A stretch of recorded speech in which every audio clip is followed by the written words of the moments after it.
رات آدھی سے زیادہ بیت چکی تھی اور ایسے میں اچانک رابعہ کے پیٹ میں درد اٹھا۔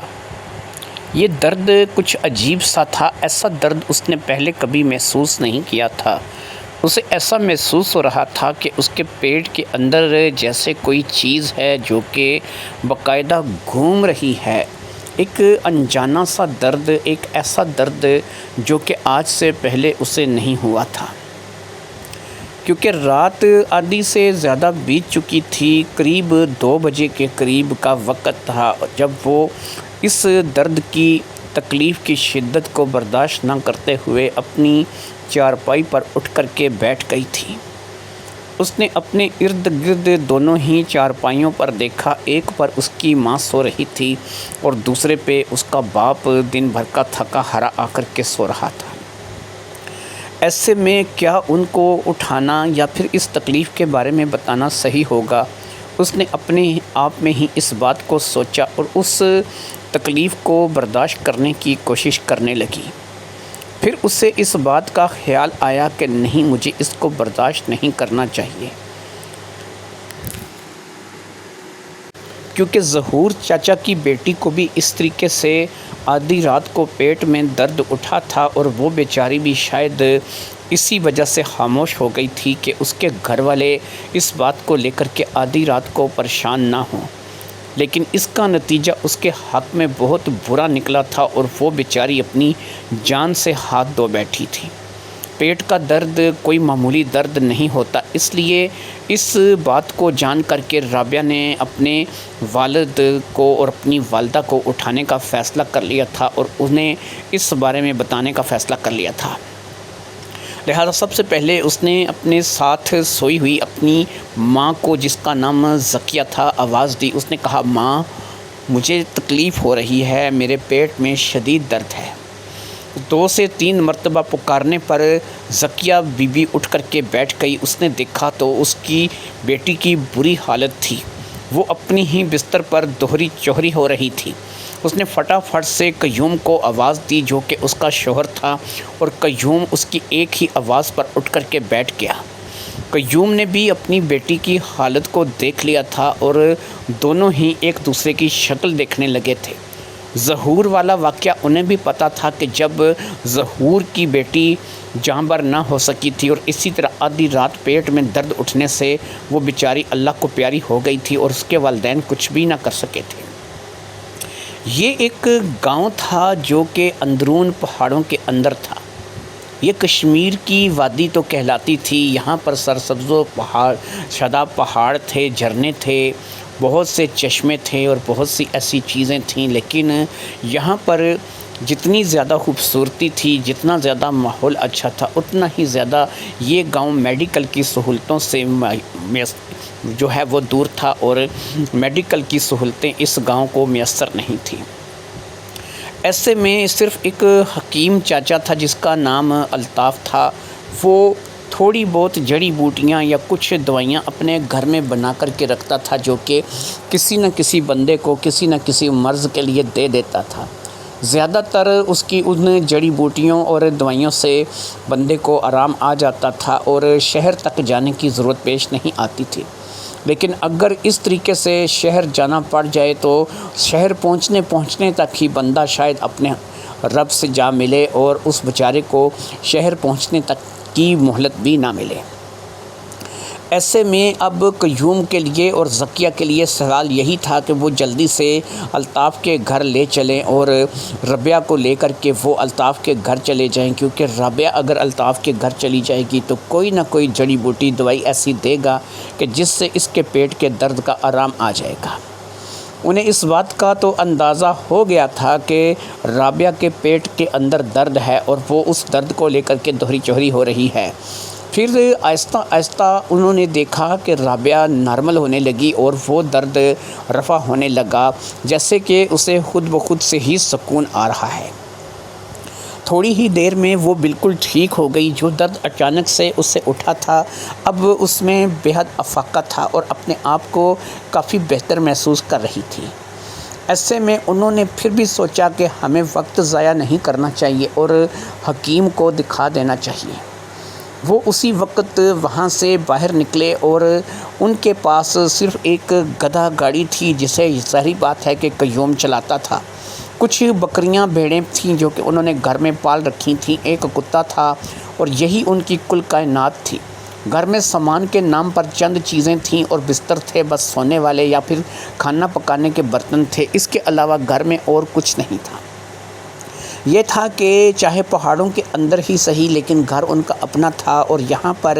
کسی کا بھی گھر کرائے کا نہیں تھا۔ یہاں پہ سسٹم یہ تھا کہ جس کو جو بھی زمین پسند آ جائے بس اس کے پاس اس زمین کے اوپر گھر بنانے کے پیسے ہونے چاہیے، وہ وہیں پر اپنی 2 کمروں کی 3 کمروں کی چھوٹی سی دنیا آباد کر کے رہ لیتا تھا۔ اس گاؤں میں سارے لوگ ایسے ہی رہ رہے تھے اور سب کے گاؤں کے مکان اپنے ہی تھے۔ جس کو جو بن پڑتا تھا وہ اس کے مطابق سے چلتا تھا، جتنی اس کی طاقت اور حیثیت ہوتی تھی اس کے مطابق سے وہ اپنا عمل درآمد کر لیتا تھا اور جتنا جس کے پاس پیسہ ہوتا تھا وہ اس کے مطابق سے کام کر لیتا تھا۔ لہٰذا یہ گاؤں اسی طریقے سے آباد تھا اور اسی طریقے سے چلتا آ رہا تھا۔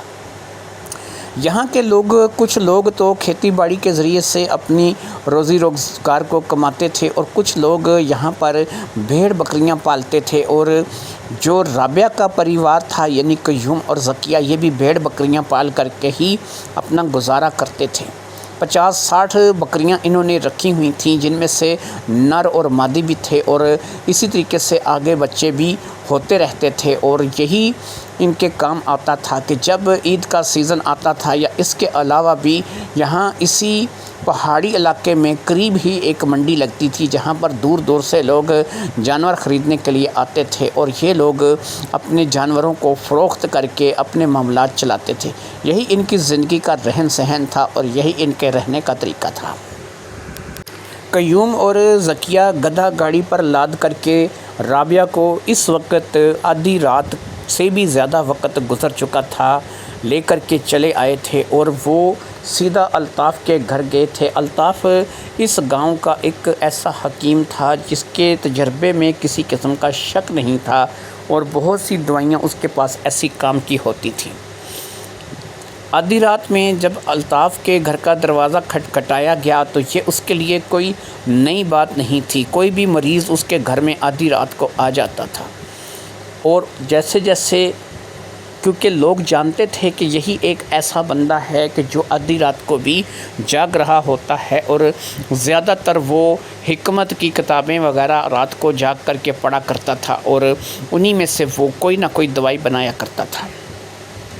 آدھی رات کو جب الطاف کے گھر پر دستک دی گئی تو دروازہ صغرا نے کھولا تھا جو کہ اس کی بیوی تھی، اور پھر اس نے جب دیکھا کہ قیوم، ذکیہ اور رابعہ آئے ہیں تو اس نے ان تینوں کو اندر آنے کے لیے کہا۔ یہ تینوں گھر کے اندر داخل ہو گئے اور پھر ان کو جا کر کے ایک جگہ پر بٹھا دیا گیا۔ تھوڑی ہی دیر میں دوسرے کمرے سے الطاف بھی نکل کر کے آ گیا۔ اس نے قیوم سے اور ذکیہ سے آنے کی وجہ پوچھی تو قیوم نے اپنی بیٹی کے پیٹ درد کے بارے میں بتا دیا۔ اب قیوم نے کہا کہ دیکھو بات یہ ہے کہ میں بھی بیٹیوں والا ہوں، اگر برا نہیں مانو تو میں اس کے پیٹ پہ ہاتھ لگا کر کے دیکھ سکتا ہوں، میری بھی یہ بیٹی ہی ہے۔ رابعہ ایک نوجوان لڑکی تھی اور ظاہری بات ہے کہ یہ بات معیوب سمجھی جاتی تھی کہ کوئی بھی کسی بیٹی کو اس طریقے سے پیٹ پر ہاتھ لگائے، لیکن ظاہری بات ہے کہ ڈاکٹر، حکیم یا طبیب کے ساتھ اگر انسان پردہ کرے گا تو اسے اپنا تکلیف کیسے بتا سکے گا۔ لہٰذا قیوم اس بات سے کیا انکار ہو سکتا تھا، وہ خود جانتا تھا کہ الطاف کی اپنی 2 بیٹیاں ہیں جو کہ رابعہ کے جیسے ہی جوان ہیں، اس لیے اس نے کہا کہ کوئی بات نہیں، جیسے تمہاری رقیہ اور ریحانہ ہیں اسی طریقے سے تم ان کو، رابعہ کو بھی اپنی بیٹی سمجھ کر کے دیکھ لو، اگر تم ہاتھ نہیں لگاؤ گے تمہیں کیسے پتہ چلے گا کہ اس کا مرض کیا ہے۔ لہٰذا اب الطاف نے اجازت ملنے پر رابعہ کے پاس بیٹھ گیا اور پھر چارپائی پر لیٹی ہوئی رابعہ، جس کو چارپائی پر باقاعدہ وہاں پر لٹا دیا گیا تھا، کہ قمیض جو ہے وہ پیٹ سے تھوڑی اوپر کر کے پیٹ کے اوپر ہاتھ لگا کر کے اس کی تکلیف کو پوچھنے لگا۔ کہاں درد ہو رہی تھی؟ ناف کی جگہ تھی، ناف سے تھوڑی اوپر تھی، اس طرف تھی، اپینڈس تو نہیں تھا۔ مطلب وہ اپنے تجربے کی بنیاد پر ان چیزوں کو چیک کر رہا تھا، اگرچہ وہ کوئی مستند کوالیفائڈ ڈاکٹر نہیں تھا، لیکن اسے ان چیزوں کے بارے میں نالج تھا، کیونکہ اس نے بہرحال اس بارے میں پڑھ رکھا تھا اور وہ بھی ایک کوالیفائڈ حکیم تھا۔ وہ بہت سی کتابیں پڑھ کے بہت سا علم اس بارے میں حاصل کر چکا تھا۔ اگرچہ وہ ہربل علاج کرتا تھا، لیکن اس کے ہاتھ میں شفا تھی اور بہت سے لوگ اس سے صحت یاب ہوتے تھے۔ لہٰذا اس نے 3-4 جگہوں پر ہاتھ لگانے کے بعد پوچھا، شاید اسے خدشہ تھا کہ اس کو ناف نہ پڑ گئی ہو۔ بعض بچوں کو ناف پڑ جاتی ہے تو اس میں جو اس کا ناف کا ایریا ہوتا ہے وہاں پر باقاعدہ سے جو ہے وہ مسئلے مسائل ہوتے ہیں۔ کچھ بچیوں کو یا بچوں کو اپینڈکس کا درد ہوتا ہے، اس کے لیے بھی میڈیکل ٹریٹمنٹ کی جاتی ہے۔ تو اسی طریقے سے جب اس نے جہاں پر 2-3 جگہ پر ہاتھ لگا کر کے پوچھا تو رابعہ نے ہر جگہ پر انکار کیا۔ پھر اس نے پیٹ کے تھوڑے اوپری حصے پر ہاتھ لگا کر کے اس نے کہا کہ کیا درد یہاں پر تھی؟ تو اس نے کہا ہاں، درد یہاں پر تھی۔ یعنی اب اسے درد کا مرکز پتہ چل چکا تھا، اسے پتہ چل چکا تھا کہ یہ درد کہاں سے ہوئی ہے۔ اب الطاف نے پوچھا کہ کیا محسوس کیا؟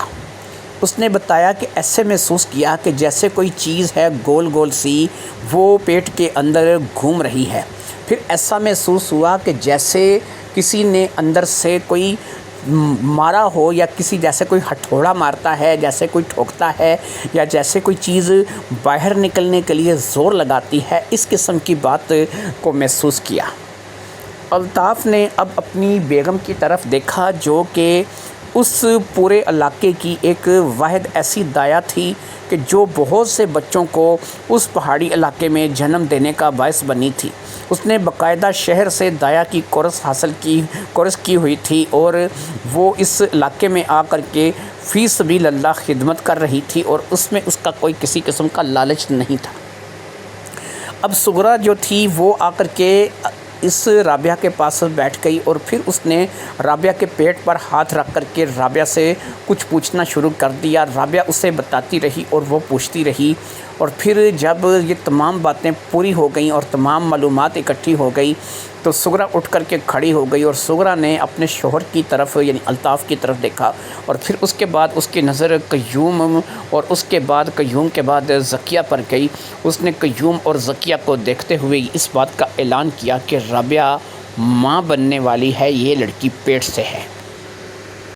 اب تو بونچال سا آ گیا۔ ساری بات ہے کہ یہ بات کسی کے لیے بھی قابل قبول نہیں تھی۔ رابعہ جو کہ ایک 17-18 سال کی لڑکی تھی، ابھی تک غیر شادی شدہ تھی اور اپنے ماں باپ کی اکلوتی اولاد تھی۔ ذکیہ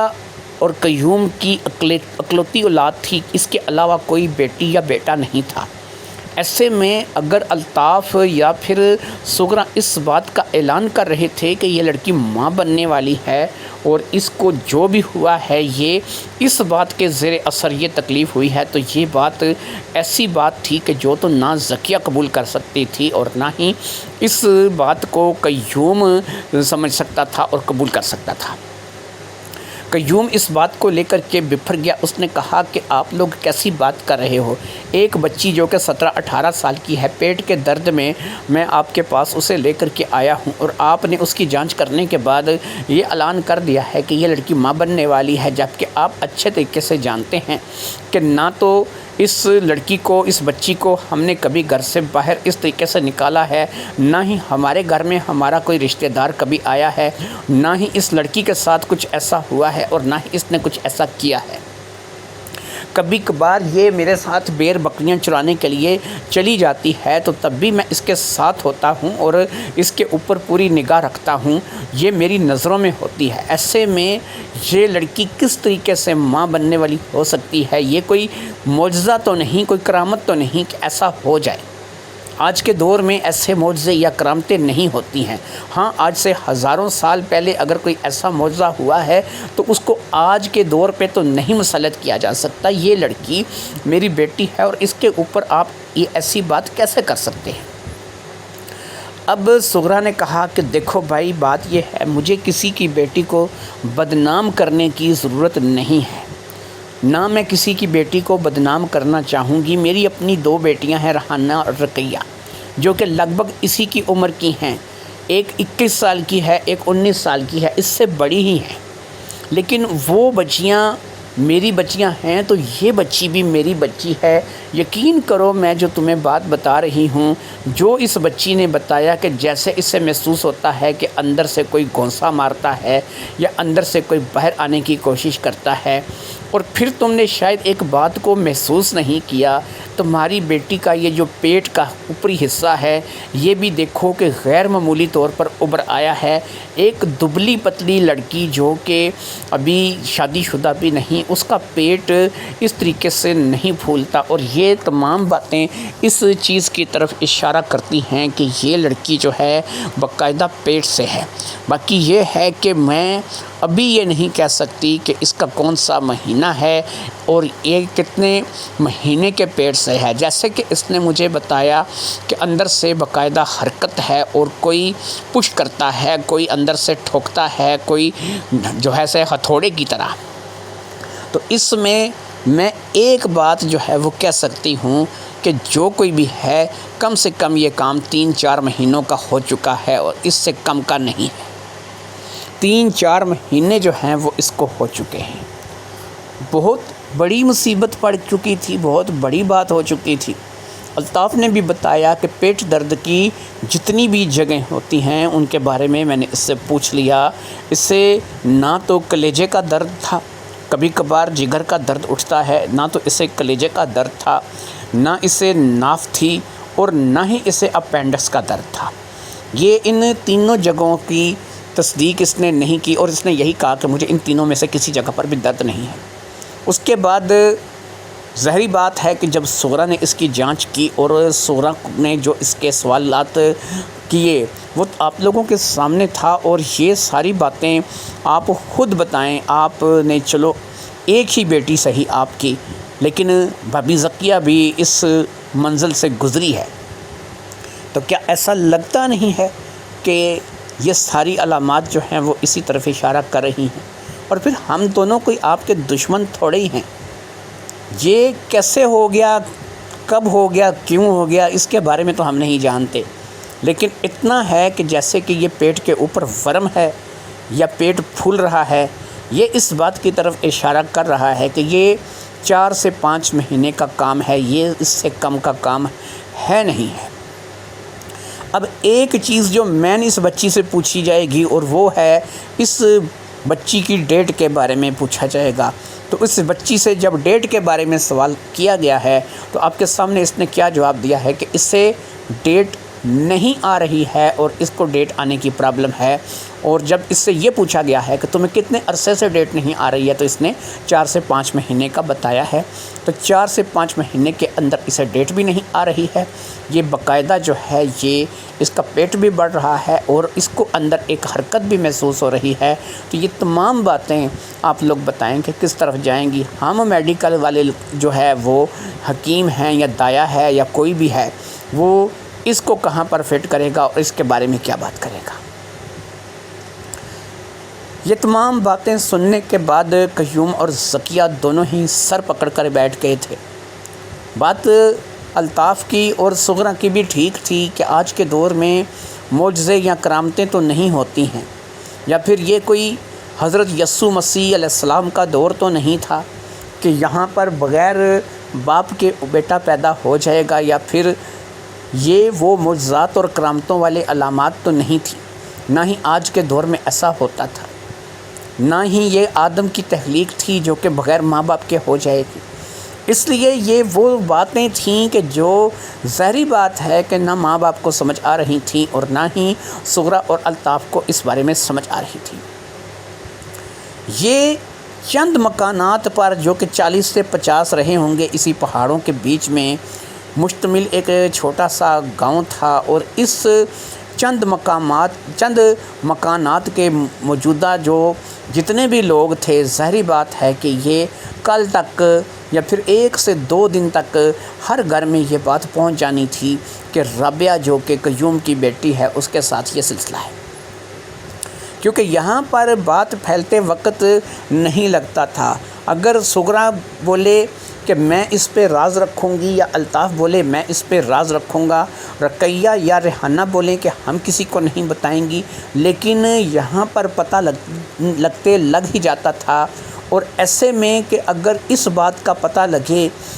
کہ قیوم کی اور ذکیہ کی بیٹی رابعہ 4 یا 5 مہینے کے پیٹ سے ہے اور اس کے ہاں بچہ پیدا ہونے والا ہے، ایک ایسی لڑکی کہ جس کی کبھی شادی نہیں ہوئی، ایک ایسی لڑکی کہ جس کا کبھی کسی نے رشتہ نہیں مانگا، ایک ایسی لڑکی کہ جو اپنے باپ کے ساتھ بیر بکریاں چرانے کے لیے جاتی تھی، اور اس کے علاوہ وہ لڑکی جو ہے وہ صرف اپنے ماں باپ کے ساتھ وقت گزارتی تھی۔ ان کے نہ تو کوئی گھر آتا تھا، نہ وہ کسی کے گھر جاتے تھے، نہ ان کا کوئی عزیز تھا، رشتہ دار تھا، نہ ان کے گھر میں کسی کی آمد و رفت تھی۔ تو ایسے میں وہ لڑکی اگر پیٹ سے تھی تو ظاہری بات ہے کہ اس کا باپ کون ہو سکتا تھا، اور وہ جو بھی تھا وہ انہی 40-50 مکانوں کے اندر ہی کسی جگہ پہ رہنے والا کوئی شخص تھا۔ باہر سے آیا ہوا کوئی آدمی نہیں تھا، کیونکہ باہر کے لوگوں کو یہاں اس پہاڑی گاؤں میں آنے ہی نہیں دیا جاتا تھا، ان سے دور دور رہ کر ہی بیپار کیا جاتا تھا۔ کوئی بھی اجنبی افراد، کوئی بھی فرد ایسا جو کہ اس گاؤں کے لیے انجان ہو، وہ اس گاؤں میں نہیں آتا تھا۔ اس گاؤں کے لوگوں کو اگرچہ میڈیکل سہولیات نہیں تھیں، لیکن چند ایک لوگ ایسے ضرور تھے کہ جنہوں نے اپنی گاڑیاں وغیرہ، جو کہ اتنی زیادہ بہترین تو نہیں تھی لیکن رکھی ہوئی تھیں، اور ان گاڑیوں میں وہ بہت زیادہ ایمرجنسی کی شکل میں کسی مریض کو یہاں سے ہاسپٹل لے کر کے جاتے تھے، جو کہ 30 کلومیٹر دور شہر میں تھا۔ یعنی 30 سے 35 کلومیٹر یہاں سے ہاسپٹل تھا جو کہ شہر میں تھا، اور 30-35 کلومیٹر کا یہ پہاڑی راستہ جو ہے کم سے کم 4 سے 5 گھنٹے میں طے کرنا پڑتا تھا۔ یہ 30 کلومیٹر پہاڑی راستہ جو تھا، یہ میدانی راستے کے حساب سے جو کام 1 گھنٹے کے اندر ہو جاتا تھا، یہاں 4 سے 5 گھنٹے لگتے تھے، کیونکہ پہاڑوں میں گھوم کر کے پہاڑوں کے اندر سے راستے کاٹ کر کے بنائے گئے تھے، اور وہاں سے مریض کو لے کر کے جانا پڑتا تھا۔ اسی لیے زیادہ تر لوگ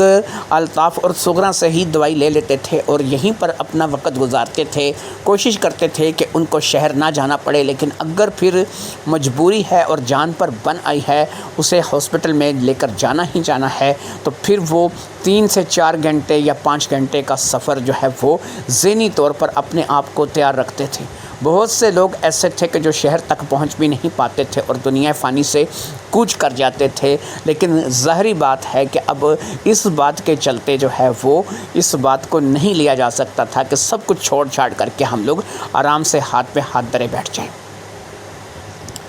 لہٰذا اس بات کے چلتے اب قیوم نے اس بات کا اعلان کیا، اس نے کہا کہ اگر میری بیٹی نے کچھ ایسا گناہ نہیں کیا ہے، کوئی انسان اس کے پاس نہیں آیا ہے، کسی کے ساتھ اس کا کچھ ایسا سلسلہ نہیں ہے، تو پھر یہی ہے کہ میں اپنی بیٹی کو مکمل جانچ کے لیے شہر لے کر کے جاؤں گا، اور شہر سے اس کی جانچ ہوگی اور پتہ چلے گا کہ اس کے ساتھ کیا معاملہ ہے، کیونکہ میں اس بات کو ماننے کے لیے تیار نہیں ہوں کہ میری بیٹی نے کوئی گناہ کیا ہوگا یا پھر کوئی ایسا شخص میری بیٹی کی زندگی میں آیا ہوگا۔ اگرچہ الطاف اور صغریٰ کو اس بات کا اندازہ تھا کہ قیوم بالکل صحیح کہہ رہا ہے، لیکن جو حالات سامنے دکھائی دے رہے تھے ان سے منہ بھی نہیں موڑا جا سکتا تھا۔ بات وہی ہوئی کہ اگلے دن صبح تک پورے گاؤں میں یہ بات پھیل چکی تھی، ہر گھر میں یہ چرچا ہو چکا تھا، عورتوں کے پیٹ میں بات نہیں پچتی۔ قیوم نے، الطاف نے تو اس بات کا ذکر کسی سے نہیں کیا تھا، لیکن صغریٰ گھر گھر جا کر کے اس بات کو پھیلا آئی تھی۔ اگرچہ اس کی اپنی بیٹیاں بھی تھیں، لیکن وہ اپنے پیٹ کے ہاتھوں مجبور تھی کہ اس کے پیٹ میں بات واقعی نہیں رکتی تھی۔ وہ 40-50 مکان جو کہ اس گاؤں کے اندر تھے، ان میں ہر گھر میں اس بات کی خبر پہنچ چکی تھی کہ رابعہ 4 یا 5 ماہ کے پیٹ سے ہے، اور اس کے اندر باقاعدہ جو ہے اس وقت بچے نے اپنی حرکت شروع کرتی ہے۔ رات میں اس کے پیٹ میں درد ہوا، اسے لایا گیا اور اس کے ساتھ یہ ہوا، مکمل ڈیٹیل جو ہے وہ لوگوں تک پہنچ چکی تھی۔ گاؤں کے 15 سے 20 لوگوں کا ایک ہجوم قیوم کے گھر پہنچ گیا، قیوم اس وقت دوپہر کا ٹائم تھا، کھانا کھا رہا تھا کہ جب وہ لوگ گھر میں آ ٹپکے۔ ان میں بوڑھے بھی تھے، جوان بھی تھے اور ان میں عورتیں بھی شامل تھیں۔ وہ سب لوگ ایسے آئے تھے کہ جیسے وہ قیوم کے اوپر چڑھائی کر کے آئے ہوں گے، اور پھر انہوں نے آ کر کے یہی کیا۔ ہر شخص قیوم سے الگ ہی سوال پوچھ رہا تھا، اور بات جو بھی کر رہے تھے وہ سب رابعہ کو ہی لے کر کے کر رہے تھے۔ عورتیں توبہ توبہ کر رہی تھیں، کانوں کو ہاتھ لگا رہی تھیں۔ وہ جانتی تھیں کہ رابعہ ایک خوبصورت لڑکی ہے، پہاڑی لڑکی ہے، سرخ و سفید گلاب کے پنکھڑیوں جیسا رنگ، سیبوں جیسے گال، اور بڑی ہی پیاری جاذب نظر لڑکی ہے۔ 17-18 سال کی عمر میں وہ ایک بہت ہی پرکشش لڑکی ہے۔ ان میں سے بہت سے ایسے لوگ بھی تھے کہ جو شاید رابعہ کے لیے اپنا من بنائے بیٹھے تھے، لیکن اس بات کے بعد جو بات رات میں الطاف کے گھر ہوئی تھی اور صغریٰ نے جو بات پورے گاؤں میں پہنچا دی تھی، اس بات کے بعد ظاہری بات ہے کہ ہر کوئی قیوم سے یہی پوچھ رہا تھا کہ یہ کیسے ہو گیا ہے، یہ خود بخود تو نہیں ہو سکتا، یہ معجزہ تو نہیں ہو سکتا، یہ کرامت تو نہیں ہو سکتی۔ کچھ ایسے خبیث صفت لوگ بھی تھے کہ جو قیوم سے اس بات کا سوال کر رہے تھے کہ مجھے تو ایسا لگتا ہے کہ اب تم اسے اپنے ساتھ بکریاں چرانے کے لیے لے کر کے جاتے تھے، کہیں تم ہی تو کچھ نہیں کر بیٹھے اور اب اپنے گناہ کو چھپا رہے ہو۔ اس بات کو لے کر کے قیوم سیخ پا ہو گیا۔ اس نے ایک آدمی کو تھپڑ تک جڑ دیا، قریب تھا کہ ہاتھا پائی تک نوبت پہنچتی۔ کچھ لوگوں نے بیچ میں پڑھ کر کے یہ معاملہ رفع دفع کرا دیا، لیکن لوگوں کی سوال ان کی زبانوں کو روکا نہیں جا سکتا تھا، لہٰذا رفع دفع معاملہ ہو گیا، لیکن لوگوں کی باتیں وہیں پر رہیں۔ پھر ایک بزرگ آگے بڑھے اور اس نے کہا کہ دیکھو قیوم، بات یہ ہے کہ تم ان بچوں کی باتوں کا برا مت مانو، لیکن تم اچھے طریقے سے جانتے ہو کہ یہ کوئی کرامت یا معجزہ نہیں ہے۔ ایسا ہوا ہے تو کوئی نہ کوئی تو قصوروار ہوگا، لہٰذا بہتر یہی ہے کہ تم اپنی بیٹی کو لے کر کے ایک دفعہ شہر چلے جاؤ، اس کی مکمل جانچ کراؤ۔ اگر یہ لڑکی واقعی پیٹ سے ہوئی تو اس کے بعد ہم لوگ یہاں پر اس گاؤں کی پنچایت بٹھائیں گے، اور میں پنچایت کا سربراہ ہونے کے ناطے پھر جو فیصلہ تم لوگوں کے حق میں کروں گا، تمہیں اس فیصلے کو تسلیم کرنا ہوگا، اور اس کے بعد تم جو ہے وہ اس فیصلے کو مانو گے اور وہی کرو گے جیسا کہ ہم لوگ کہیں گے، کیونکہ اس میں اگر کوئی تم پر الزام رکھ رہا ہے یا تم پہ الزام لگا رہا ہے تو یہ غلط نہیں ہے، یہ ایسا ہو سکتا ہے۔ کیوں؟ اس لیے ہو سکتا ہے کہ جیسا کہ نہ تمہارے گھر میں کسی کا آنا، نہ تمہارے گھر سے کسی کا جانا، نہ تمہارا کوئی عزیز رشتہ دار، نہ گاؤں میں کوئی ایسا شخص کہ تمہارے گھر آتا ہو یا تم سے کوئی اس قسم کا واسطہ رکھتا ہو، صرف ایک تم ہی ایسے انسان ہو کہ جسے اپنے ساتھ لے کر کے ان پہاڑوں پر، ان ندیوں نالوں پر، ان چشموں آبشاروں پر اسے لے کر کے چلے جاتے ہو، اور یہ تمہارے ساتھ بھیڑ بکریاں چراتی ہیں۔ اب انسان میں شیطان آتے کتنا وقت لگتا ہے، اس لیے ہم یہ نہیں کہہ رہے کہ تم غلط ہو یا تم نے ایسا کچھ کیا ہوگا، یا تم پر سیدھا سیدھا ہم الزام لگا رہے ہیں، لیکن اگر یہ لوگ سوال اٹھا رہے ہیں تو ان کا حق بنتا ہے کہ بھائی یہ کوئی ایسے تو ہی نہیں ہو جاتا۔ تو اس کے لیے اب یہ ہے کہ میری گاڑی، ظاہری بات ہے، پہلے بھی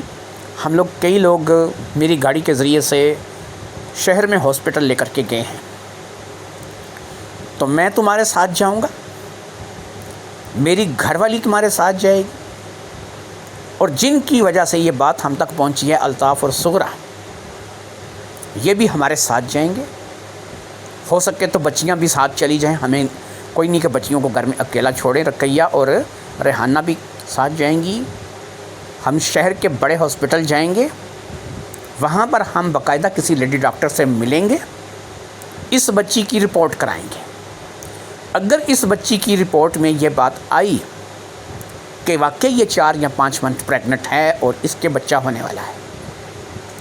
تو اس کے بعد ہم لوگ یہاں پر واپس آئیں گے، باقاعدہ پنچایت میں فیصلہ ہوگا، جو فیصلہ ہوگا وہ تمہیں قبول کرنا ہوگا، بنا کسی لڑائی جھگڑے کے، بنا کسی عذر اور آڑ کے۔ لیکن اگر شہر میں اس کی رپورٹ کرانے کے بعد، اس کو چیک کروانے کے بعد کوئی اور مسئلہ نکلا تو پھر ہم اس کی دوائی لیں گے، اس کا علاج کرائیں گے، اور یہ جتنے بھی لوگ جنہوں نے تم پر انگلی اٹھائی ہے یا تم پہ بات کی ہے، یہ پورے گاؤں کے سامنے تم سے معافی مانگیں گے اور تمہیں بتائیں گے اور تمہیں کہیں گے کہ بھئی تم اس بات میں بے قصور تھے، قصور ہمارا تھا کہ ہم نے تم پر الزام لگایا۔ قیوم نے کہا ٹھیک ہے، اگر ایسا ہی طریقہ کار کرنا ہے، یہی طریقہ کار کرنا ہے، تو مجھے اس بات کو لے کر کے کوئی اعتراض نہیں ہے، میں اس بات کے لیے تیار ہوں، کیونکہ میرے من کے اندر کوئی کھوٹ نہیں ہے، میں آج بھی پاک صاف اور سچا پکا ہوں، لہٰذا مجھے شہر میں ہاسپٹل میں جانے میں کوئی اعتراض نہیں ہے۔ ایک بڑی گاڑی تھی جو کہ سرپنچ کے پاس تھی۔ یہ بابا جس نے یہ سارا مسئلہ سنا تھا، بولا تھا، یہ اس پہاڑی گاؤں کا سرپنچ تھا جو کہ بڑا کہلاتا تھا۔ اس کے پاس ایک بڑی گاڑی تھی اور اس بڑی گاڑی میں واقعی اتنے لوگ جا سکتے تھے۔ اگلے دن کا ٹائم طے ہو گیا، سب لوگ صبح صبح بیدار ہوئے، جو بھی ناشتہ پانی تھا وہ کر لیا گیا، اور اس کے بعد رابعہ کے ماں باپ الطاف صغرا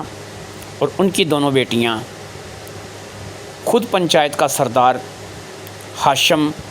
اور ہاشم کی بیوی روزینہ، یہ لوگ اس بڑی گاڑی میں بیٹھ کر شہر کے لیے روانہ ہوئے۔ انہیں پتہ تھا کہ جب تک ہم شہر پہنچیں گے دوپہر ہو چکی ہوگی اور ہم لوگ دوپہر تک ہی شہر پہنچ سکیں گے، لہٰذا 4 سے 5 گھنٹے کا راستہ تو ان کو طے کرنا تھا، لہٰذا ان لوگوں نے وہ سفر شروع کر دیا۔ پہاڑوں کے اندر سفر گاڑی چلانا کچھ اس قدر آسان نہیں ہوتا، کیونکہ ہاشم اس چیز کا عادی تھا اور اسے اس گاڑی کو چلانے کا تجربہ بھی تھا، اس لیے وہ اس گاڑی کو لے کر کے اب ان پہاڑی علاقوں سے آگے بڑھا چلا جا رہا تھا۔ قیوم کو صرف ایک پریشانی تھی کہ اسے سمجھ میں نہیں آ رہا تھا کہ رابعہ کی جو کیفیت الطاف اور صغرا نے بتائی ہے، اس کیفیت کے چلتے تو رابعہ کو 4 یا 5 منتھ پریگننٹ ہونا چاہیے۔ اگر وہ 4 یا 5 منتھ پریگننٹ تھی تو یہ 4 یا 5 مہینے کا بچہ کس کا تھا، اور پھر یہ کس کے بچے کو جنم دینے جا رہی تھی۔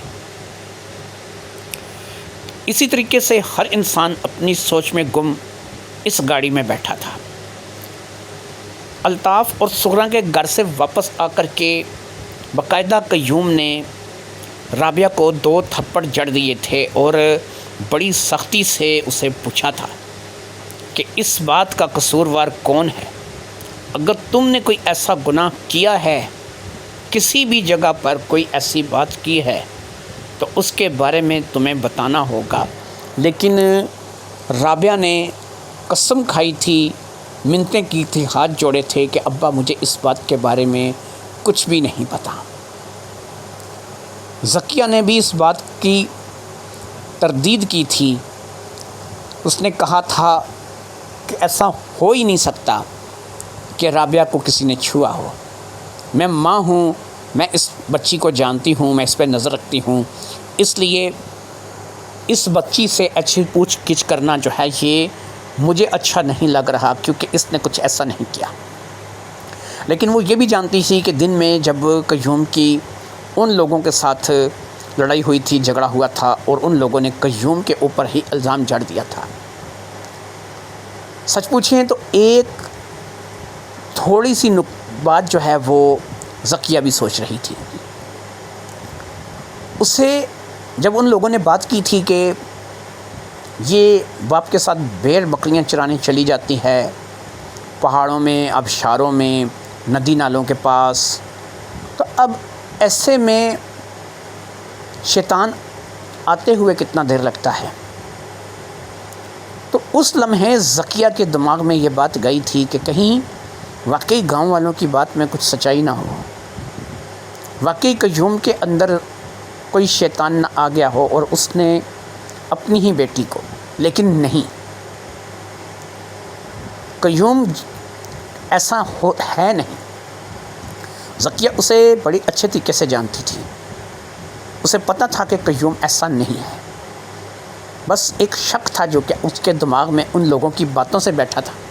لیکن وہ شک بھی ظاہری بات ہے کہ شک ہی کی حد تک تھا۔ وہ اپنے شوہر کو بڑے اچھے طریقے سے جانتی بھی تھی، پہچانتی بھی تھی، اسے پتہ تھا کہ میرا شوہر ایسا نہیں کر سکتا اور میرے شوہر نے ایسا کیا بھی نہیں ہوگا، جو بھی ہوگا اس کا فیصلہ جو ہے وہ ہاسپٹل میں پہنچ کر کے ہو جائے گا۔ خیر انہی خیالوں میں مگن ہر انسان اپنی اپنی سوچ سوچتا ہوا آخرکار وہ سرکاری ہاسپٹل تک پہنچ گئے۔ سرکاری ہاسپٹل میں پہنچ کر بھی انہیں فوری طور پر ہی لیڈی ڈاکٹر نہیں مل گئی، وہاں پر بھی انہیں گھنٹہ سے 1.5 گھنٹہ انتظار کرنا پڑا، اور پھر 1.5 گھنٹے کے طویل انتظار کے بعد لیڈی ڈاکٹر نے انہیں اپنے پاس طلب کر لیا۔ ذکیہ کے ساتھ اس کا شوہر اور صرف سرپنچ ہاشم جو تھے وہ اس لیڈی ڈاکٹر کے پاس گئے تھے، کیونکہ اتنے سارے لوگ تو اس کے پاس نہیں جا سکتے تھے، باقی سارے لوگ باہر بنچ پر بیٹھے رہ گئے تھے، اور یہ لوگ جو تھے یہ اندر وہاں پر ان کے پاس چلے گئے تھے۔ اب اس لیڈی ڈاکٹر نے ان سے مسئلہ پوچھا تو ہاشم نے، قیوم نے اور ذکیہ نے ملے جلے الفاظ میں رابعہ کے بارے میں سب کچھ بتا دیا۔ وہ لیڈی ڈاکٹر رابعہ کو اپنے ساتھ لے کر کے ایک علیحدہ چھوٹے سے بنے ہوئے کمرے میں چلی گئی، جہاں پر وہ شاید اس کا چیک اپ کرنا چاہتی تھی۔ 15 سے 20 منٹ کے بعد وہ واپس آئی۔ اس نے کچھ ٹیسٹ لکھ کر کے دیے، جو کہ ظاہری بات ہے کہ اس نے قیوم اور ذکیہ کے سامنے رکھ دیے، کیونکہ وہ ان کی بیٹی تھی۔ اس نے کہا کہ یہ ٹیسٹ کرا لیں، ان ٹیسٹوں سے بہت کچھ پتہ چل جائے گا۔ باقی جو صورتحال ابھی تک اس لڑکی کی چیکنگ میں سامنے آئی ہے، اس میں ایک بات تو طے ہے کہ اس کے پیٹ کے اندر کچھ ہے۔ میں یہ نہیں کہہ سکتی کہ یہ لڑکی پریگننٹ ہے، لیکن اس کے پیٹ کے اندر کچھ ہے۔ یہ بچہ بھی ہو سکتا ہے، اور جیسا کہ اس نے بتایا کہ پچھلے 5 مہینے سے اسے ڈیٹ نہیں آئی ہے، تو اس بات کے مد نظر رکھتے ہوئے بھی میں اس بات کی طرف اشارہ کروں گی کہ یہ واقعی میں لڑکی جو ہے یہ پریگننٹ ہو سکتی ہے۔ اب قیوم نے اور ذکیہ نے کہا کہ میڈم صاحبہ کیسے ہو سکتا ہے، ہماری بیٹی کو آج تک کسی نے ہاتھ تک نہیں لگایا، کوئی ایسا ہوا نہیں، ہمارے گھر کوئی آتا نہیں، ہمارے گھر سے کوئی جاتا نہیں، یہ لڑکی خود قسمیں کھا کر کے کہہ رہی ہے کہ اس نے ایسا کچھ کیا نہیں۔ تو کیا ایسا ممکن ہے کہ جیسا آپ کہہ رہی ہیں ایسا ہو جائے؟ تاڑی تو دونوں ہاتھوں سے بجتی ہے، اس میں تو ایک ہاتھ ہے، دوسرا ہاتھ کہاں گیا؟ اب لیڈی ڈاکٹر نے کہا کہ دیکھیے محترمہ، ایسا ہے کہ کبھی کبھی انسان اپنے حواس میں نہیں ہوتا، تب انسان کے ساتھ ایسا کام ہو جاتا ہے، کوئی کر کے چلا جاتا ہے، انسان کو پتہ بھی نہیں ہوتا، لیکن اس کا رزلٹ تو آتا ہے نا، اس کا نتیجہ تو آتا ہے۔ ایسا بھی تو ہو سکتا ہے جیسے آپ نے بتایا کہ یہ باپ کے ساتھ بیر بکریاں چرانے کے لیے وہاں پہ پہاڑوں میں، جنگلوں میں، آبشاروں میں جاتی ہے، تو کبھی ایسا ہوا ہوگا کہ باپ کو، چلو نہیں، ہم باپ پہ الزام نہیں لگاتے، کہ باپ کہیں آگے پیچھے گیا ہوگا، اسے نیند آ گئی ہوگی، اسے اونگ آ گئی ہوگی، یہ تھکی ہوگی، اسی تھکاوٹ میں یہ کسی جگہ لیٹی ہوگی، سو گئی ہوگی، ایسے میں کوئی شیطان آیا اور اس شیطان نے اس کے ساتھ کچھ کیا اور کر کے چلا گیا۔ یہ اس قدر گہری نیند میں تھی، کیونکہ آپ کو شاید اندازہ نہیں کہ تھکاوٹ کی جو نیند ہوتی ہے اس میں انسان اٹھنا بھی چاہے تو اس سے اٹھا نہیں جاتا، بعض اوقات اس کے ذہن پہ اس قدر آلودگی کی یلغار ہوتی ہے۔ تو تھکا ہوا انسان جو کہ بھیڑ بکریاں چرا کر کے تھک گیا، بہت زیادہ اس نے اپنے آپ کو ذہنی طور پر ڈیمیج محسوس کیا اور وہ کسی جگہ لیٹ گیا اور وہ گہری نیند میں چلا گیا۔ ایسے میں اگر کوئی شیطان صفت انسان آیا، اس نے دیکھا کہ یہ لڑکی سو رہی ہے اور گہری نیند میں ہے، تو ایسے میں اگر کوئی شخص آ کر کے اس کا فائدہ اٹھا کر کے چلا گیا تو یقین کیجئے کہ بعض کیسز میں لڑکی کو ہوش آنے پر، وہ جاگنے پر اس چیز کو محسوس نہیں کرتی، اسے یاد ہی نہیں ہوتا کہ اس کے ساتھ کیا ہوا ہے۔ وہ اسے کوئی خواب سمجھے گی، کوئی برا خواب سمجھ کر کے اسے فراموش کر دے گی کہ میں نے کوئی برا خواب دیکھا ہے۔ میں یہ نہیں کہہ رہی کہ آپ کی بیٹی کے ساتھ ایسا ہوا ہے، میں صرف یہ کہہ رہی ہوں کہ شاید آپ نہیں جانتی کہ اگر ٹھنڈی ٹھنڈی ہوائیں چل رہی ہوں، آبشار بہہ رہی ہو اور بندے کے اندر تھکاوٹ ہو، ذہنی طور پر بندہ تھکا ہو، تو ایسے میں اس سے جو نیند آئے گی وہ ایسی نیند ہے جو گولیاں کھانے کے بعد بھی، نشہ آور دوائیاں کھانے کے بعد بھی لوگوں کو نہیں آتی، لیکن اس کو آئے گی کیونکہ وہ گہری نیند میں سوئے گی، اور جب وہ بیدار ہوگی وہ اپنے آپ کو فریش محسوس کرے گی۔ لیکن اس دوران اگر اس کے ساتھ کچھ ہو جائے تو اسے روکا نہیں جا سکتا۔ اب قیوم نے کہا جی کہ ایسا ممکن نہیں ہے۔ پہلی بات تو یہ ہے کہ یہ میرے ساتھ بکریاں چرانے ضرور جاتی ہے، لیکن میں نے کبھی اس کے اوپر اس قدر بوجھ نہیں لادا کہ یہ اس قدر تھک جائے۔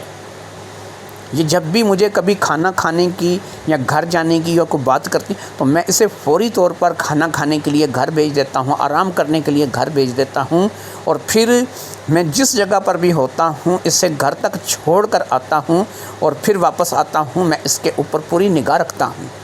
اس لیے ایسا ممکن نہیں ہے۔ اور پھر پہاڑی علاقوں کا یہ ہے کہ ہم لوگ اونچی جگہ پر کھڑے ہو کر کے اپنے بچوں کو اس گھر جاتے ہوئے دیکھ سکتے ہیں، اس لیے میں کئی بار اسے ایسے کسی اونچی ٹیلے پر کھڑا ہو جاتا ہوں، اس سے گھر بھیج دیتا ہوں۔ ایسے میں ڈاکٹر نے کہا کہ دیکھیے بات یہ ہے کہ آپ میری بات کو سمجھ نہیں پا رہے ہیں، میں الزام نہیں لگا رہی ہوں، صرف ایک بات ہے جو کہ میں آپ کو بتا رہی ہوں۔ بہرحال رپورٹ آئے گی تو پتہ چل جائے گا۔ یہ رپورٹیں آپ ابھی لیبارٹری دے دیں، شام تک یہ رپورٹیں آئیں گی، شام کو یہ رپورٹیں آئیں گی، کل میں ان رپورٹوں کو چیک کروں گی کیونکہ ابھی میں ہاسپٹل سے اٹھ جاؤں گی، میری چھٹی کا ٹائم ہو چکا ہے۔ آپ کل مجھے یہ رپورٹیں دکھا کر کے تو اس کے بارے میں مکمل جو ڈیٹیل ہوگی وہ کل پتہ لگ جائے گی۔ قیوم اور زکیہ نے کہا لیکن ہم تو جہاں سے آئے ہیں وہاں پر جانے کے لیے واپس 5 گھنٹے لگیں گے، اور ہم یہاں پر رات کو کہاں پر رکیں گے؟ ایسے میں ہاشم نے کہا کہ نہیں، تم لوگ اس بات کی فکر مت کرو، رات کو رکنے کا انتظام ہے، میں تم لوگوں کو یہاں، میرا ایک دوست ہے اس کے ڈیرے پر لے چلوں گا، ہم لوگ وہاں پر رکیں گے اور کل ہم اس رپورٹ کو لے کر کے اس معاملے کو کلیئر کرا کر ہی جائیں گے۔ لہٰذا وہ لوگ وہاں سے اٹھ گئے، سیمپل لے لیے گئے تھے، رپورٹیں جو ہیں وہ قریبی لیبارٹری میں جس میں ڈاکٹر نے بتایا تھا دے دی گئی تھیں، وہاں پر رپورٹیں دینے کے بعد وہ لوگ اب اسی گاڑی میں بیٹھ کر کے اس دوست کے ڈیرے کی طرف روانہ ہو گئے۔ اس کا نام چودھری ظہیر تھا، اس نے اپنا ایک چھوٹا سا ڈیرا بنا رکھا تھا جہاں پر ہاشم اسے ان لوگوں کو لے کر کے چلا گیا۔ ظاہری بات ہے کہ چودھری ظہیر ہاشم کو دیکھ کر کے خوش ہوا تھا، دونوں دوست ملے، اچھے طریقے سے بات چیت ہوئی اور ان کو باقاعدہ اسی ڈیرے پر رہنے کے لیے چارپائیاں بستر وغیرہ دے دیے کہ ان کو اچھے طریقے سے ان کی خاطر مدارت کی گئی کیونکہ وہ مہمان کے طور پر آئے گئے تھے۔ اس رات جب رابعہ اس ڈیرے پر سو رہی تھی، ایک دفعہ پھر رابعہ کے پیٹ میں وہی شدید درد اٹھی۔ اب وہ درد اس قدر شدید تھی کہ ایک لمحے کے لیے وہ چیخ پڑی۔ اس کی چیخ سن کر کے قیوم اور زکیہ بھی دونوں جاگ چکے تھے، ہاشم بھی جاگ چکا تھا، ہاشم کی بیوی بھی جاگ چکی تھی اور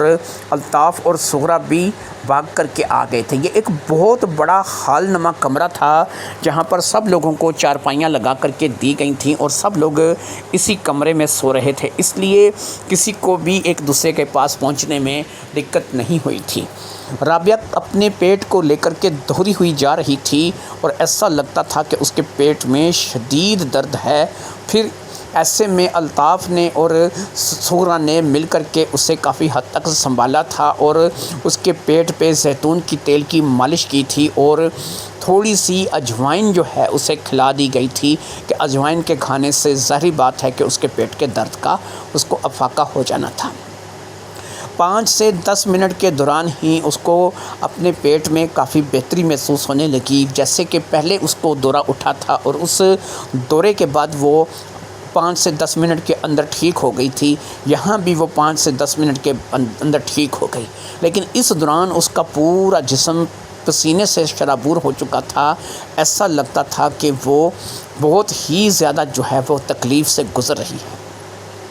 خیر بات ایک رات بھر کی تھی اور اس رات کو گزر جانا تھا اور اگلے روز اس کی رپورٹوں میں اس بات کا پتہ چل جانا تھا کہ اس بچی کے ساتھ کیا معاملہ ہے اور اس کے ساتھ ایسا کیوں ہو رہا ہے۔ خیر کسی نہ کسی طریقے سے رات گزر گئی اور پھر دوبارہ اس رات میں رابعہ کے ساتھ ایسا کچھ نہیں ہوا۔ اگلی صبح سب لوگوں کو اچھا ناشتہ دیا گیا اور سب لوگ ناشتہ کر کے چودھری ظہیر سے رخصتی لے کر کے وہاں سے نکل آئے۔ ایک مرتبہ سب لوگ پھر ہاسپٹل میں موجود تھے اور لیبارٹری سے تمام رپورٹیں بھی حاصل کر لی گئی تھیں۔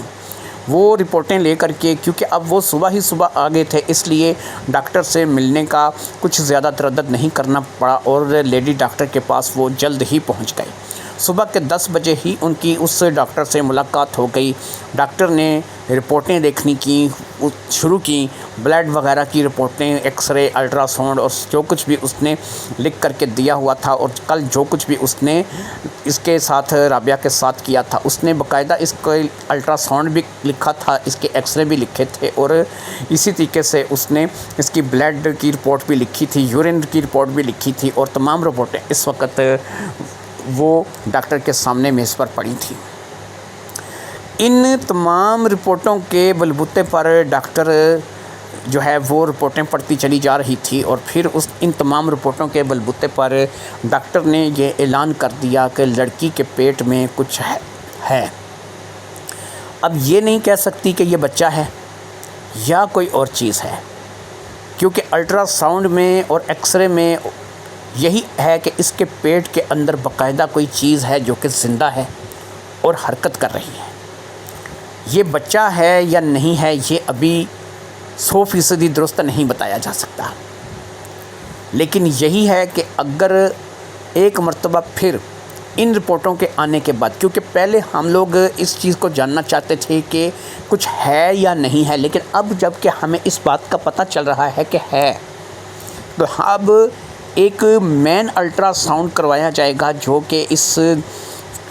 چیز کی، اس جاندار کی شیب کے بارے میں ہوگا۔ ایک ایسا الٹرا ساؤنڈ جو ہمیں یہ بتائے گا کہ یہ جو جاندار اس بچی کے پیٹ کے اندر موجود ہے، کیا یہ کوئی انسان کا بچہ ہے یا پھر اس کے علاوہ کوئی اور چیز ہے۔ یہ الٹرا ساؤنڈ صرف جو ابھی کروایا گیا ہے، یہ الٹرا ساؤنڈ کی صرف اتنی رپورٹ ہے کہ اندر کچھ ہے یا نہیں ہے اور جاندار ہے یا بے جان ہے۔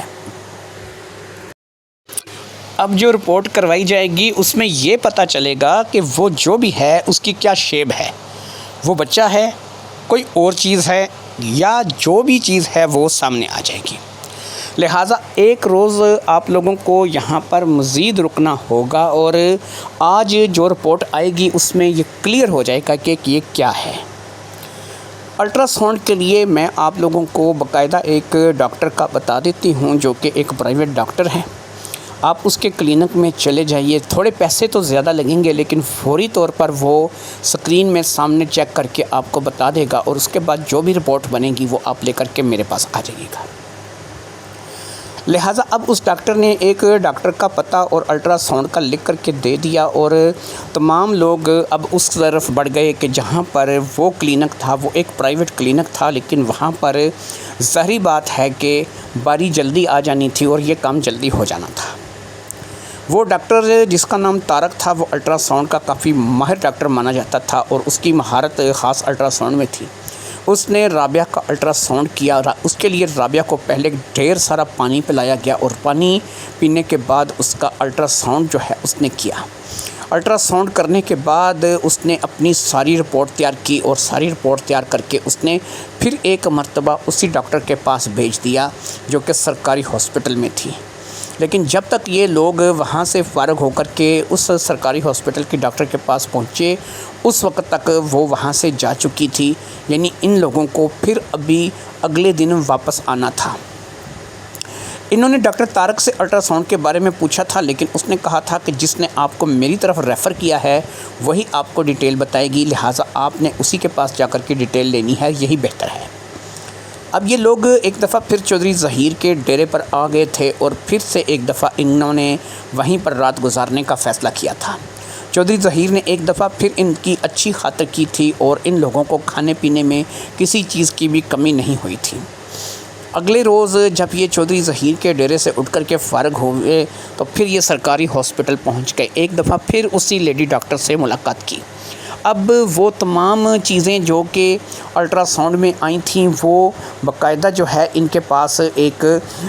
خاکی رنگ کے لفافے کے اندر موجود تھیں، رپورٹ بھی موجود تھی اور کچھ ایسے جو ہے وہ ایکس رے کی طرح کے کاغذات تھے جو کہ ان کی سمجھ میں نہیں آ رہے تھے، وہ بھی اس نے ساتھ دے کے بھیجے تھے کہ جس میں ایکس رے کی طرح کے ہی کاغذ تھے جیسے کہ ایکس رے کے کاغذ ہوتے ہیں۔ اب یہ وہ تمام چیزیں تھیں کہ جو ڈاکٹر طارق نے انہیں دے کر کے بھیجی تھیں۔ اب لیڈی ڈاکٹر نے ان تمام چیزوں کی اسٹڈی شروع کی، ان تمام چیزوں کو پڑھنا شروع کیا اور پھر اس نے ان تمام چیزوں کو دیکھنے سننے اور تمام تر رپورٹ اور شیب وغیرہ سب کچھ جاننے کے بعد اس نے کہا جناب بات یہ ہے کہ اب اصل بات جو ہے وہ سمجھ آ چکی ہے اور سب سے پہلے تو آپ کو یہ بتا دیں کہ آپ کی بیٹی پریگننٹ ہے بھی اور نہیں بھی۔ یہ بات بڑی عجیب تھی، ظاہری بات ہے کہ سب لوگ اس بات کو لے کر کے پریشان ہو گئے اور اب تو ایسا سب لوگوں کا جو ہے وہ سسٹم ہو چکا تھا کہ وہ اس بات کو جاننے کے باوجود بھی کہ اندر ڈاکٹر کے کمرے میں 2 سے 3 سے زیادہ لوگ الاؤڈ نہیں ہیں، وہ کافی سارے لوگ اندر آ جاتے تھے کیونکہ ظاہری بات ہے کہ سب ہی اس بات میں دلچسپی لے رکھے تھے کہ آخر رابعہ کے ساتھ ہوا کیا ہے۔ لہٰذا اب لیڈی ڈاکٹر بھی اس بات کو نظر انداز کر کے ان لوگوں کو بتا رہی تھی۔ اس نے کہا کہ دیکھیے اس بچی کے پیٹ میں جو شیب ہے وہ ایک زندہ چیز کی ہے، وہ زندہ چیز اس کے پیٹ کے اندر موجود ہے جس کی وجہ سے اسے یہ تکلیف ہے، اسی کی وجہ سے اس کے ڈیٹ بھی نہیں آ رہی ہے اور اس کو میڈیکل ایشو لڑکی کو یہ بنا ہوا ہے، اس کا پیٹ بھی بڑھتا چلا جا رہا ہے اور ایسا لگ رہا ہے کہ یہ لڑکی 4 یا 5 منتھ کی پریگننٹ ہے اور اس کو بچہ ہونے والا ہے۔ لیکن آپ کو یہاں پر یہ بتاتے چلیں کہ اس الٹرا ساؤنڈ میں جو شیپ آئی ہے، جس چیز کا پتہ چلا ہے وہ آپ کو بتا دیں تاکہ آپ لوگوں کا سارا مسئلہ حل ہو جائے۔ اس بچی کے پیٹ میں ایک سانپ ہے، جی ہاں، اس بچی کے پیٹ میں ایک زندہ سانپ ہے۔ شاید ایسا ہوا ہوگا کہ کبھی یہ رات میں پانی پینے کے لیے اٹھی ہو یا پھر کسی جگہ کسی ندی نالے چشمے سے اس نے پانی پیا ہو، اس میں سانپ کا ایک بچہ اس پانی میں موجود ہے جو کہ اس نے نگل لیا، سیدھا وہ اس کے پیٹ میں اس کے معدے کے اندر چلا گیا۔ اسے نگل لینے کے بعد اب یہ تھا کہ وہ زندہ تھا، وہ اس کے پیٹ کے اندر ہی زندہ رہا، جیسے کہ بچہ ماں کے پیٹ میں زندہ رہتا ہے۔ اسے باہر نکلنے کا کوئی راستہ نہیں مل رہا تھا، لیکن وہ بہت چھوٹا تھا۔ پھر رفتہ رفتہ یہ کھاتی رہی، پیتی رہی، وقت گزرتا رہا، وہ بڑا ہونے لگا۔ وہ جو خوراک یہی کھاتی تھی اس کی خوراک سے ہی وہ بھی تھوڑی بہت خوراک حاصل کرتا تھا اور اس کو خوراک کو کھا کر کے وہ زندہ تھا۔ اس کا حجم بڑھنے لگا، وہ بڑھنے لگا۔ جب اس کا حجم بڑھنے لگا تو اس کا پیٹ بڑھنے لگا، اس کا پیٹ بڑھنے لگا تو ایسا لگا کہ یہ پریگننٹ ہے۔ پھر یہ ہے کہ اس کا حجم بڑھنے سے کچھ ایسا میڈیکل ایشو ہوا کہ اسے ڈیٹ آنی بھی بند ہو گئی۔ ایسا سمجھا جانے لگا کہ پیٹ کے اندر کوئی چیز پرورش پا رہی ہے۔ وہ زیادہ تر تو پرسکون رہتا ہے، اس کا کھانے پینے کو ملتا رہتا ہے، اس نے کوئی ایسی جگہ پیٹ کے اندر اپنی بنا لی ہے جہاں پر وہ اپنے آپ کو زندہ رکھے ہوئے ہیں۔ لیکن کبھی کبھار جب اس کا حرکت کرنے کا من ہوتا ہے وہ حرکت کرتا ہے، یا پھر اپنے آپ کو اس جگہ سے، اس قید سے نکالنے کے لیے جد و جہد کرنے کی کوشش کرتا ہے، تو ایسے میں رابعہ کو اس بات کو لے کر کے شدید درد اٹھتا ہے۔ 5 سے 10 منٹ کے بعد وہ اپنی حرکت بند کر کے ایک دفعہ پھر اسی جگہ پر چلا جاتا ہے جہاں پر وہ مسلسل رہ کر کے اپرورش پا رہا ہے۔ لہٰذا جیسے ہی وہ وہاں پر واپس لوٹتا ہے، رابعہ کی یہ درد کا جو دورہ ہوتا ہے، یہ جو راؤنڈ ہوتا ہے، یہ ختم ہو جاتا ہے۔ اس لیے اب اس کے پیٹ کے اندر باقاعدہ ایک زندہ سانپ ہے جو کہ کسی زہریلی نسل کا نہیں ہے۔ اگر وہ سانپ کسی زہریلی نسل کا ہوتا تو اب تک وہ زہر اس کے خون میں چھوڑ دیتا اور یہ مر چکی ہوتی۔ وہ سانپ کسی زہریلی نسل کا نہیں، لیکن یہ ہے کہ اس کے پیٹ کے اندر رہ کر کے پرورش پا رہا ہے۔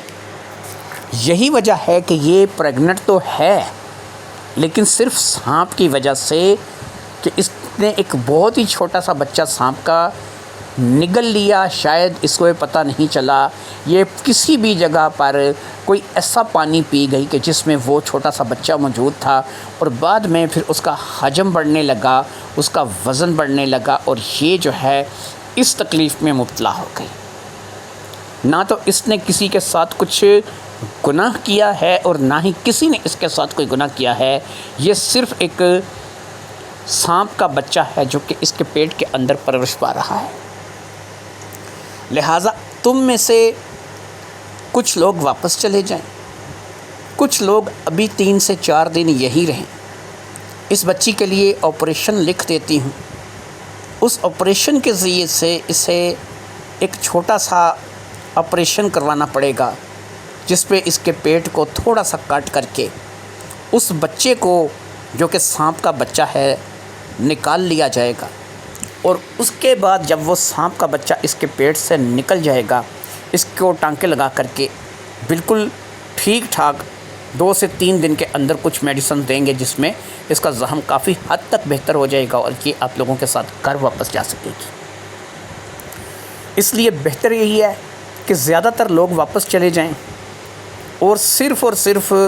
وہ لوگ یہاں پر رہیں کہ جنہیں یہاں پر رہنا چاہیے۔ اور اگر آپ سب لوگ 3 سے 4 دن مزید یہاں پر رہنا چاہتے ہیں تو ٹھیک ہے، میں اس کا داخلہ لکھ دیتی ہوں، اس بچی کو داخل کر لیا جائے گا۔ کل ہی اس بچی کا آپریشن کر کے وہ سانپ کا بچہ اس کے پیٹ سے نکال دیا جائے گا۔ خیر، اگلے ہی روز رابعہ کا آپریشن ہو گیا اور رابعہ کے پیٹ سے وہ سانپ کا بچہ نکال لیا گیا۔ وہ ایک بے ضرر غیر زہریلا سانپ تھا جس کے بچے کو شاید وہ کسی بھی طریقے سے نگل گئی تھی اور پھر وہ اس کے لیے مصیبت بن گیا تھا۔ وہ سانپ نکال لیا گیا، اس کو باقاعدہ سے ٹانکے لگا کر کے اس کا زخم بند کر دیا گیا۔ کچھ دوائیاں اسے ایسی دی گئیں کہ جس سے اس کا زخم جلدی بھر جائے۔ 2 سے 3 دن وہ لوگ وہیں چودھری ظہیر کے ڈیرے پر ہی رہے، اور پھر اس کے بعد جب رابعہ چلنے پھرنے کے قابل ہو گئی اور اس قابل ہو گئی کہ اسے ساتھ لے جایا جا سکتا تھا، سب لوگ اسے گاڑی میں لے کر کے گھر کے لیے روانہ ہو گئے۔ جو بھی مسئلہ تھا، جو بھی پریشانی تھی، وہ حل ہو چکی تھی۔ اب ظاہری بات ہے کہ جب لوگ وہ گاؤں میں پہنچیں گے اور گاؤں کے لوگوں کو اس بات کا پتہ چلے گا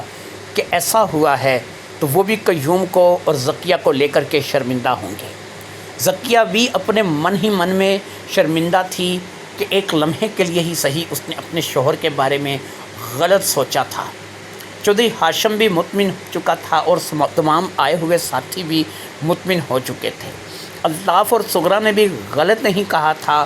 کہ بچی پریگننٹ تو تھی لیکن بچہ انسان کا نہیں بلکہ سانپ کا نکلا تھا۔ تمام لوگ گاؤں کے لیے روانہ ہو گئے اور سب لوگ جب وہاں پر پہنچے تو یہ راز کھل چکا تھا، یہ بات پتہ چل چکی تھی کہ رابعہ کے ساتھ کیا ہوا ہے۔ تمام لوگوں نے اپنے اپنے بچوں کو اس بات کے لیے احتیاط سے کام لینے کے لیے کہا کہ آج جو رابعہ کے ساتھ ہوا ہے کل تمہارے ساتھ بھی ہو سکتا ہے، اس لیے کوئی بھی کھانے پینے کی چیز ہے اسے دیکھ کر کھانا اور پینا ہے۔ دوستو یہ ایک کہانی تھی، یہ واقعی ایک پہاڑی علاقے میں پیش آنے والا واقعہ تھا جو میرے ایک دوست کی بیٹی کے ساتھ پیش آیا تھا، اسی لیے میں نے آپ لوگوں کو یہ بات پہنچائی ہے کہ یہ ایک سچ پوچھیں تو سچی کہانی تھی، لیکن جگ بیتی ہے تو میں نے جگ بیتی لکھی ہے۔ رابعہ، ہاشم وغیرہ نام سارے ظاہری بات ہے آپ سمجھ سکتے ہیں کہ بدل دیے ہیں، لیکن یہ صرف اتنا بتا سکتا ہوں کہ یہ مظفر آباد کی کہانی ہے، لیکن یہ مظفر آباد شہر کی کہانی نہیں ہے۔ مظفر آباد شہر تو وہ جگہ ہے جہاں سے اس لڑکی کا علاج ہوا تھا، باقی یہ کہانی مظفر آباد سے آگے ایک گاؤں کی ہے جو کہ واقعی پہاڑوں کے اندر ہے، اور جو باقی میں نے چیزیں بتائی ہیں ناموں اور باقی چیزوں کے علاوہ وہ ساری درست ہیں۔ اجازت دیجیے، اللہ حافظ، السلام علیکم۔